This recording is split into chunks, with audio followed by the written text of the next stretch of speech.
number of different recordings, and you'll have to answer questions on what you hear. There will be time for you to read the instructions and questions, and you'll have a chance to check your work. All the recordings will be played once only. The test is in 4 sections. At the end of the test, you will be given 10 minutes to transfer your answers to an answer sheet. Now turn to Section 1. Section 1. You will hear a conversation between a student looking for a host family and a housing advisor. First, you have some time to look at questions 1 to 5.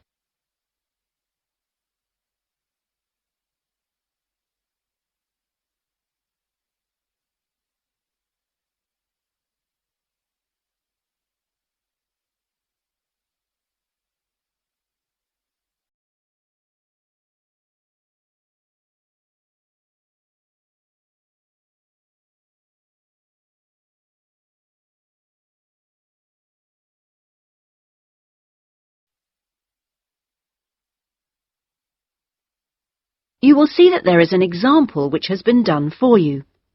On this occasion only, the conversation relating to this will be played first. Good morning. How can I help you? Good morning.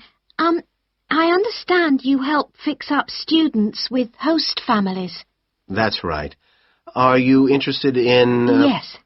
Well, please sit down and I'll just take a few details. Thank you. Right. Now, what name is it? Jenny Chan. Can you spell that, please? Yes. Jenny-Chan.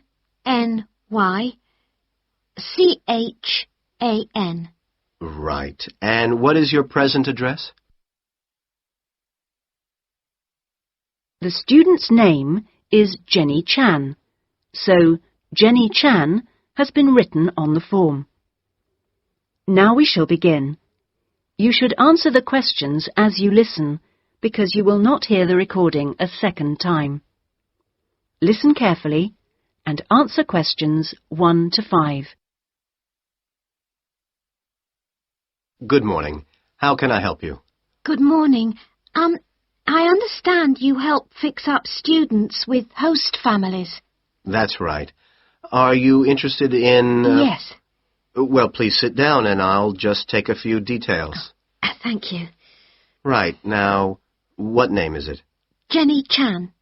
Can you spell that, please? Yes. Jenny-Chan.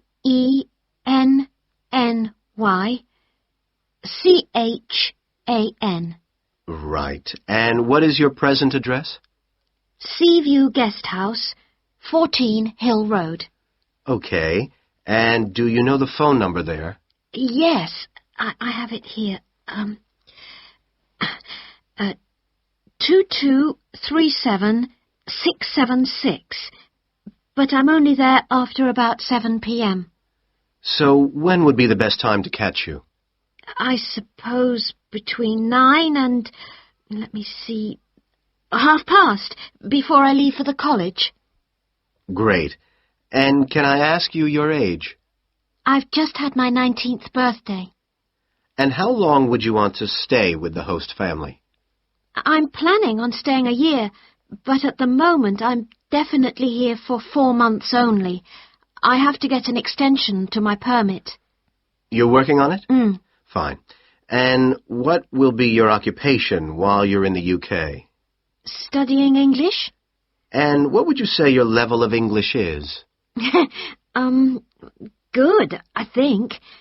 I'd like to say advanced, but my written work is below the level of my spoken, so I suppose it's intermediate. Certainly your spoken English is advanced.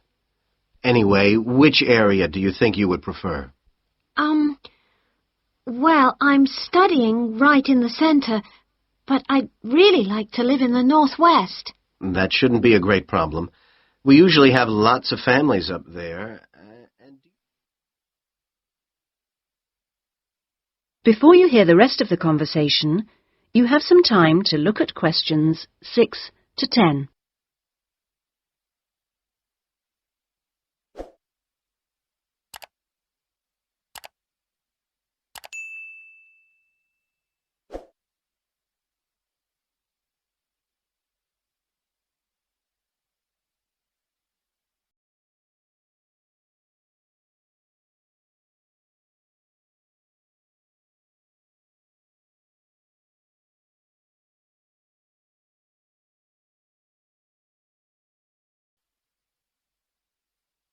Now listen and answer questions 6 to 10.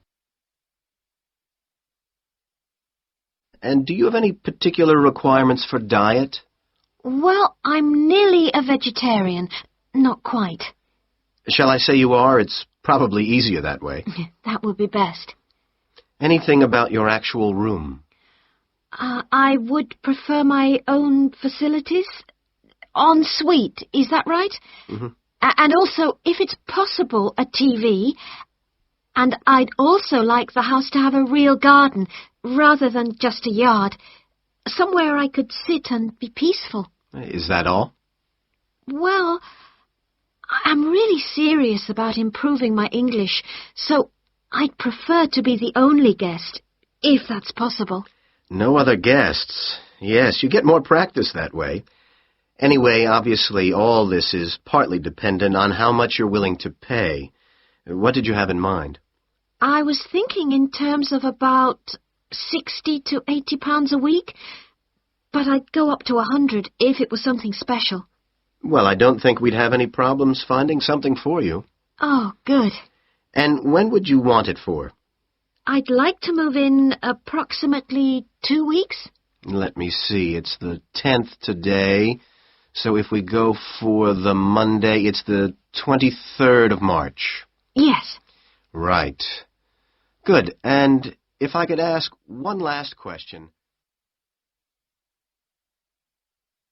That is the end of section 1. You now have half a minute to check your answers.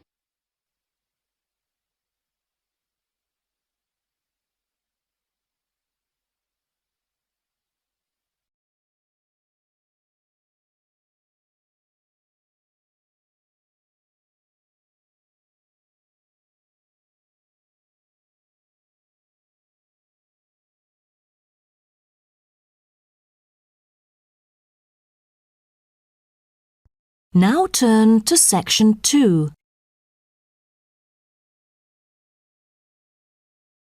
Section 2. You will hear a guide talking to a group of visitors about a national park. First, you have some time to look at questions 11 to 16.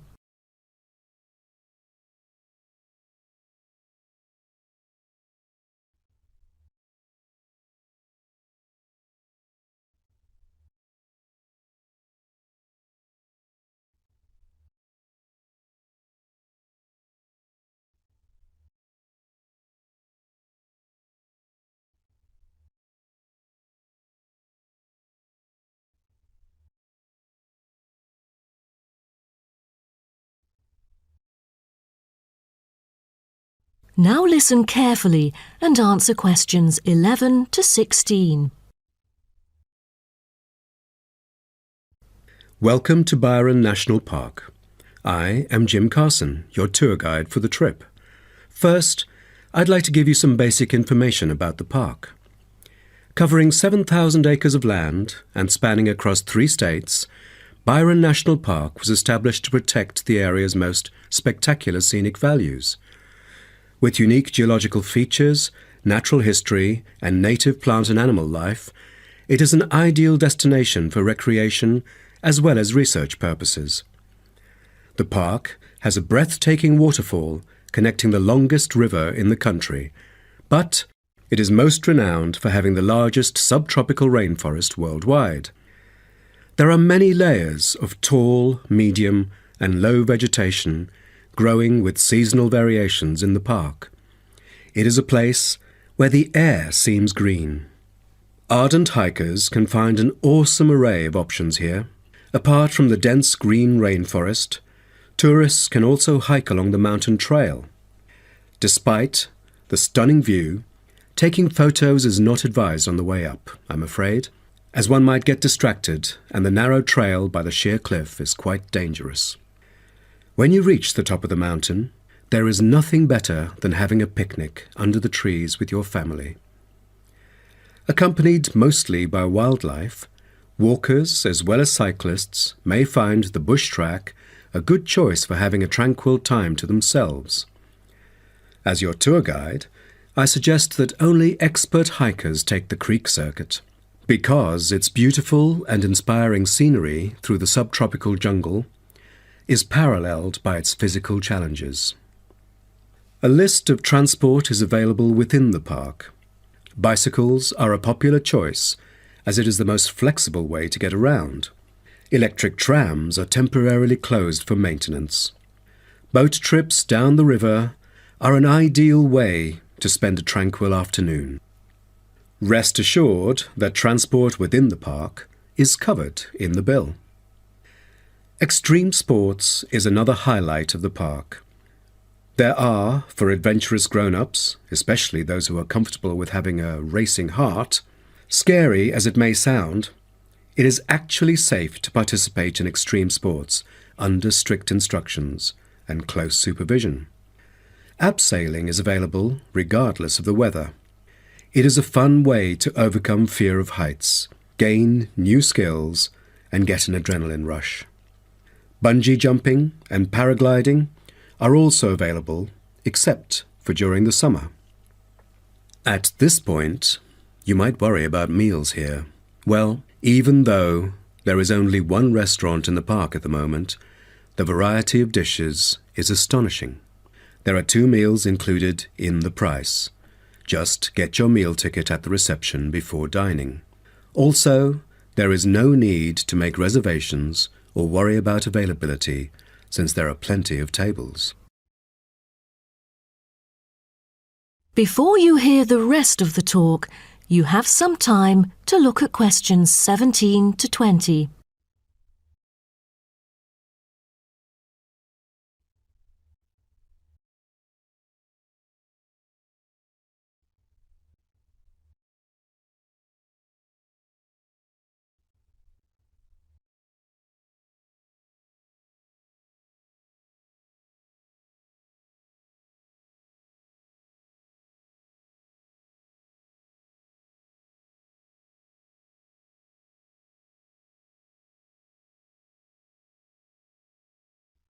Now listen and answer questions 17 to 20. During your stay here, you might want to know what there is to do. Let's turn to the plan so I can familiarize you with the layout of the park. Most tourists would choose to stay in our guest house, located in the southeast corner. It features 63 tastefully appointed guest rooms, many of which offer spectacular views of the park. You'll find a home away from home at our guest house. But for those who want to experience the natural beauty up close, there is also a campsite. When you get out of the guest house, go straight ahead, turn right at the end of the road. To your left, there is a campsite amongst the trees where you could spend a night under the stars together with owls and chipmunks.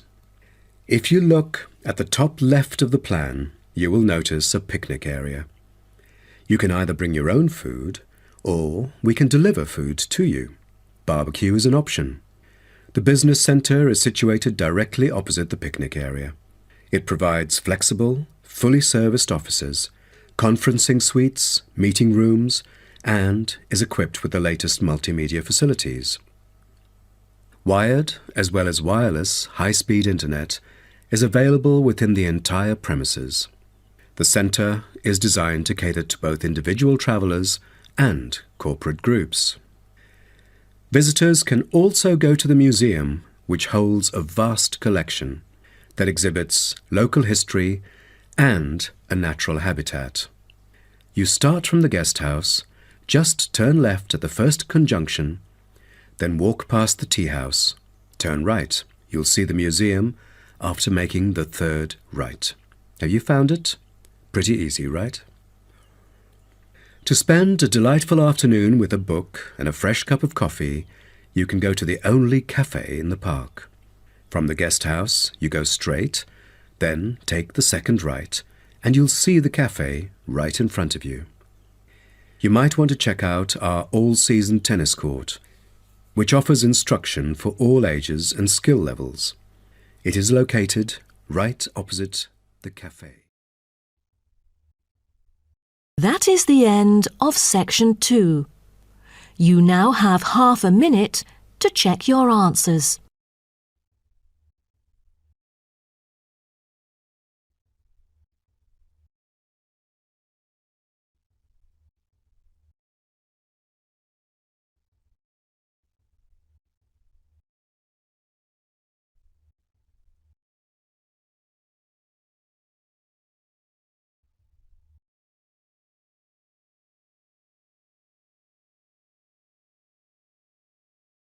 Now turn to Section 3.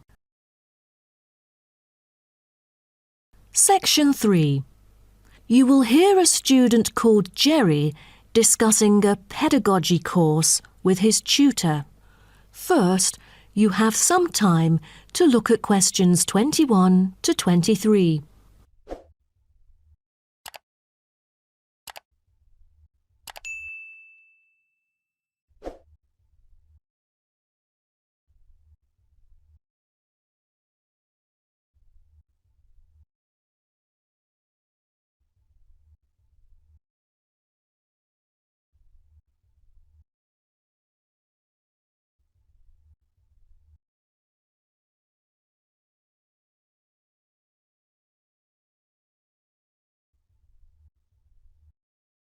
Now, listen carefully and answer questions 21 to 23. Jerry, how did it go with preparing your lessons? Is there anything you would like to discuss? Well, this is actually the first time that I have ever taught in an elementary classroom. After 8 years of learning pedagogy, I want to practice what I've learned in an instructive manner. But I'm a bit stuck right now. You know, the topic I want them to research is a bit hard for pupils. I'm afraid that they won't be able to handle it on their own. So I need new ideas on designing more effective teaching methods. Mr. Carter, do you have any suggestions? Well, you should probably read this book called Professional Learning, written by J.K. Simmons. He is a professor who just transferred here last semester, but is already popular amongst the students for his creative teaching methods. There is an extensive range of learning approaches mentioned in the book, including approaches for team research, which might be helpful to you. You mean dividing the students into groups to do research? I've never thought of this before. How does it work? Professor Simmons has already demonstrated how efficient this approach can be. Basically, it aims to increase cooperation between students so they can present the results in a collaborative fashion. It helps them to develop their own voice and perspective. I'll check out the book as soon as possible. It seems I can borrow some of the essential concepts and work them into my course design. Before you hear the rest of the talk, you have some time to look at questions 24 to 30.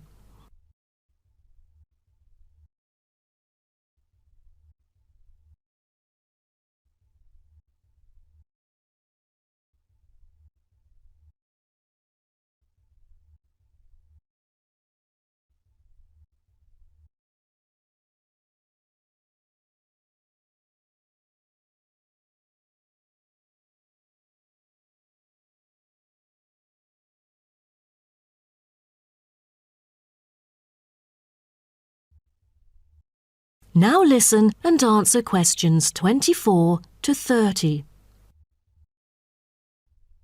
Well, I was thinking maybe I could use both observation and non-observation as a part of my teaching methodology. Could you take a look at my teaching plan? Sure. What kind of observational methods do you have in mind? For the observational part, I intend to include two approaches. First, the pupils can assess each other's behavior. I feel that reviewing fellow students through criteria-based reference evaluation allows constructive feedback. It can also improve their understanding of the subject material. That's a smart move for a large class that would be hard to observe all by yourself. Also, you might want to get the feedback from several different individuals rather than just one. So how do you plan to carry out the peer assessments? Oh, Every pupil will be required to write a diary, which includes group projects, presentations, and in-class discussions. They'll put down their remarks. I'll collect them on a regular basis, which can also help me see whether they can keep up or not. Good. What else do you intend to do? Besides that, I also plan to do video recording. I've already purchased a camera, just in case I miss anything important. I can go back and review their performances anytime I want. Would you record every in-class activity? No, I'll just keep track of an in-class simulation, which would require every pupil to fully participate. Students will act as members of a city council meeting, discussing issues like whether or not prohibition should be instated in the United States. This kind of teaching method is both inspiring and challenging. I can't wait to see how yours works out. Do send me a copy of the assessment afterwards, will you? No problem. So, what do you have in mind for the non-observational approaches? Well, my plan is to quantify the statistics. Numbers do not lie. It is the most direct way to measure their performance. See how well they've learned. Where does the data come from? I'll evaluate the test results, including the midterm, final exam, and pop quizzes, which would only take up about 40% of the overall assessment. Sounds like a lot of tests and assignments. Please remember that you don't want to wear out your students. Keeping them engaged is the key to efficient learning. Once they are exhausted, they just stop trying. Oh, I haven't thought about that. You are right. I don't want to frighten them with tons of assignments and exams. I'll make note of that. Thanks for the advice. I remember last time you mentioned questionnaires, right? That's true, but it is not for my students. In fact, they have to design their own questionnaires and choose the respondents using the internet. As a complement of other teaching activities, it would deepen the creative learning process. Is that all?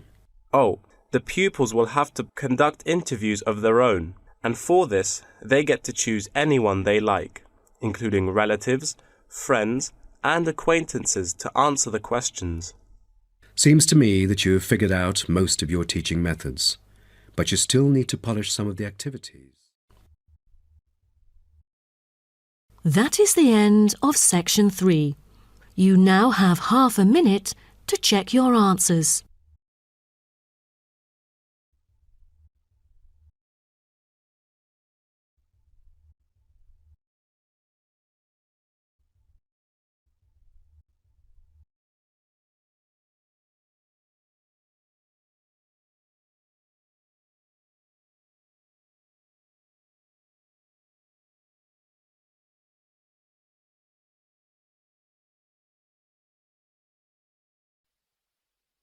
Now turn to Section 4. Section 4. You will hear a university librarian giving a talk to new students.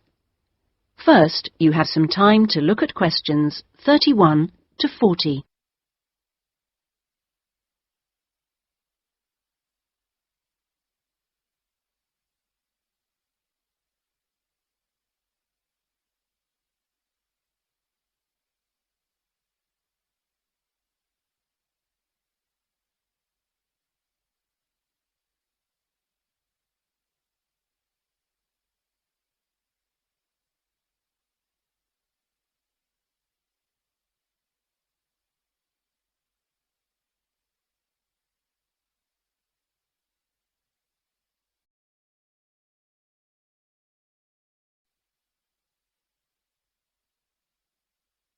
Now listen carefully and answer questions 31 to 40. OK, are you all settled? Well, first of all, welcome to Cardiff University. I'm here to explain what we can offer you.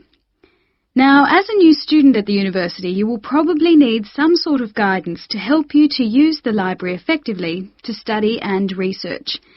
Some of you have asked about a guided tour, but we find this rather muddles people.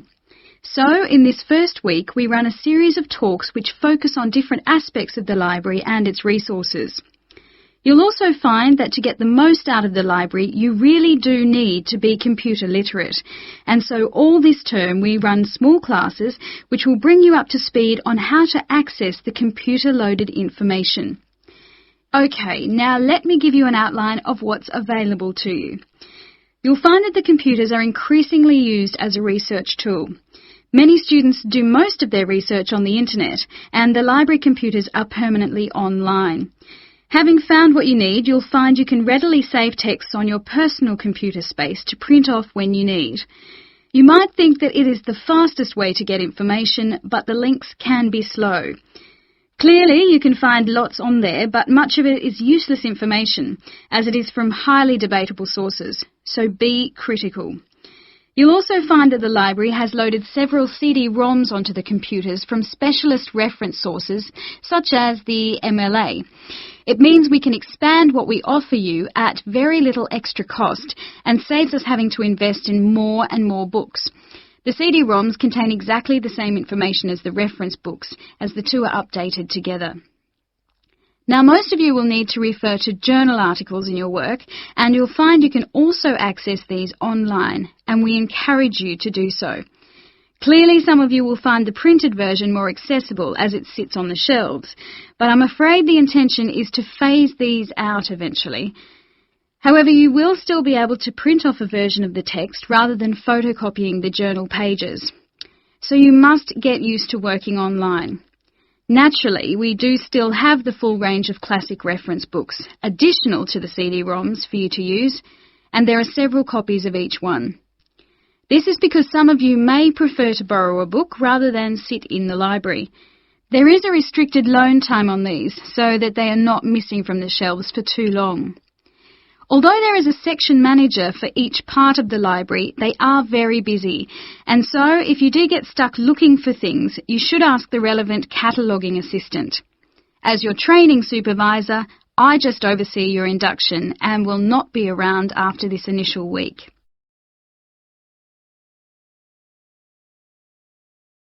Some of you may be interested to know that the library is offering specialised training sessions on writing a dissertation. Obviously, this is not relevant to those of you who are undergraduates, it is just for postgraduates. Your department will discuss the planning stage of the dissertation, i.e. what you're going to do with you, and we will focus on the structure of it. However, the training will also include some time on the computers. I realise most of you know how to organise files, but we can show you the different ways to run data programs. Your tutors will tell you at the outset how to set out the chapters they require, but you will need to ask them how they would like you to organise the bibliography, because it varies depending on your subject area. When you've got something together, the trainer here will look through the draft version for you to see if it's okay. And one final point, for those of you who have registered from abroad, we can offer individual sessions on dissertations if you feel you need them. If you require language lessons, then they are available from the International Centre next to the Law Department. That is the end of section 4. You now have half a minute to check your answers.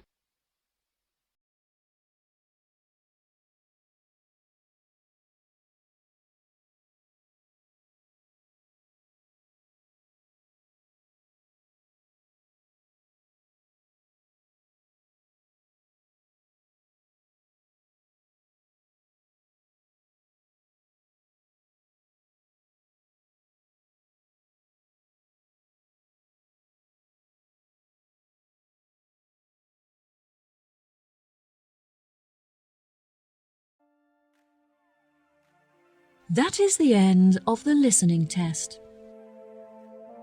In the IELTS test, you will now have 10 minutes to transfer your answers to the answer sheet.